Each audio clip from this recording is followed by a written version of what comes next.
চোখের সামনে এইরকম একটা লোভনীয় চিংড়ি মাছের রেসিপি থাকলে মুখে এমনিই রুচি ফিরে আসবে। তো welcome to my new blog. আসসালামু আলাইকুম। সবাই কেমন আছেন? আশা করি অনেক অনেক ভালো আছেন। আমিও আল্লাহর রহমতে অনেক ভালো আছি। চলে আসলাম নতুন একটা ব্লগ ভিডিও নিয়ে। আজকে আমি শেয়ার করব চিংড়ি মাছের মালাইকারি একদম সহজ পদ্ধতিতে আর খেতে মাশাআল্লাহ অনেক বেশি মজার। তো এই চিংড়ি মাছ কেনার জন্য এখন বাজারে যাওয়ার প্রয়োজন নাই। একদম সহজভাবে স্বপ্ন শোরুমে পেয়ে যাবেন ফ্রোজেন চিংড়ি মাছ। আর এই চিংড়ি মাছটা খেতেও মাশাআল্লাহ অনেক বেশি ভালো।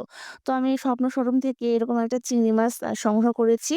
আর সেই চিংড়ি মাছটা খুব ভালোভাবে পরিষ্কার করে নিয়েছি। নেয়ার পর ওটা এক সাইডে রেখে দিয়েছি। প্রথমেই আমি একটা ননস্টিক প্যান নিয়েছি। এখানে সর্ষের তেল দিয়েছি পরিমাণ মতো। যাদের পছন্দ না সর্ষের তেল তারা স্কিপ করে এখানে সয়াবিন তেল এড করে দিতে পারেন। তারপরে এখানে আমি সমস্ত ধরনের গরম মসলা এড করে দিয়েছি। গরম মসলাটা ১ মিনিটের মতো ভেজে নিব। নেয়ার পরে এখানে সুন্দর একটা ঘ্রাণ চলে আসবে। এই পর্যায়ে আমি এড করব কুচানো পেঁয়াজ। পেঁয়াজের পরিমাণটা বেশি বা কম দিতে পারেন। তো আমার পরিমাণ মতো আমি দিয়েছি একটু বেশি পরিমাণে। তারপর এখানে আদা ও রসুনের পেস্ট দিয়েছি। এখন আদা ও রসুনটাকে বেশ কিছুক্ষণ কষিয়ে নিব। এতে করে আদার যে এক্সট্রা একটা গন্ধ আছে সেটা চলে যাবে। আর তেলটা যেন না পুড়ে যায় এজন্য এখানে আমি সামান্য একটু পানি এড করে দিয়েছি। দেওয়ার পর মসলাটাকে আবারও খুব ভালোভাবে কষিয়ে নিব। এই পর্যায়ে আমি এড করে দিব শুকনো মরিচের গুঁড়া, হলুদ গুঁড়া এবং দিব লবণ। আপনাদের পছন্দ মতো লবণটা কম বা বেশিও দিতে পারেন। তো আমার পরিমাণ মতো দিয়েছি। দিয়ে আবারও খুব ভালোভাবে সবগুলো উপকরণ মিক্সড করে নিব। মিক্সড করা হয়ে গেলে এই পর্যায়ে আমি জিরা গুঁড়ো দিব আমার পরিমাণ মতো। তারপরে এখানে আমি ধনিয়া গুঁড়ো এড করে দিয়েছি। একটু ধাপে, ধাপে এড করে দিয়েছি। আপনারা চাইলে একসঙ্গেও এড করে দিতে পারেন। তো আমি একটু কষাচ্ছিলাম আর সবগুলো একটু, একটু করে দিচ্ছিলাম। মসলাগুলো খুব ভালোভাবে কষানোর পর যখন তেলটা একদম উপরের দিকে উঠে আসবে এই পর্যায়ে আমি চিংড়ি মাছগুলো এড করে দিয়েছি।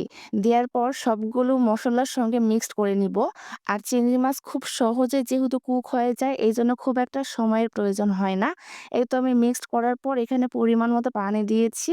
দেওয়ার পর এখানে আমি এড করেছি কিশমিশ ও কাঠবাদাম। আপনাদের কাছে না থাকলে এটা স্কিপ করে দিতে পারেন। আমার পার্সোনালভাবে পছন্দ এজন্য আমি দিয়েছি। এখানে আমি ৪ টার মতো দিয়েছি কাঁচামরিচ। তারপর এখানে ১ টেবিল চামচ দিয়েছি গুঁড়া দুধ। গুঁড়া দুধটা দিয়েছি কারণ আমার হাতের কাছে দুধ ছিল না।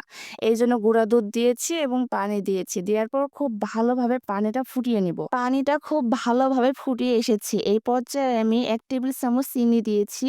তো সামান্য একটু চিনি দিলে খেতে অনেক বেশি ভালো লাগে চিংড়ি মাছের এই মালাইকারি। তো আমার পরিমাণ মতো দেওয়ার পর আমি একদম পানিটা কমে আসা পর্যন্ত অপেক্ষা করব। পানিটা যখন একদম কমে এসেছে এই পর্যায়ে আমি ১ টেবিল চামচ ঘি দিয়েছি।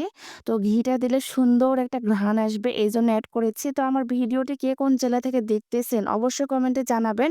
আর আমার রান্নাটা আপনাদের কাছে কেমন লেগেছে সেটাও মতামত জানাবেন। তো আজকের মতো আল্লাহ হাফিজ।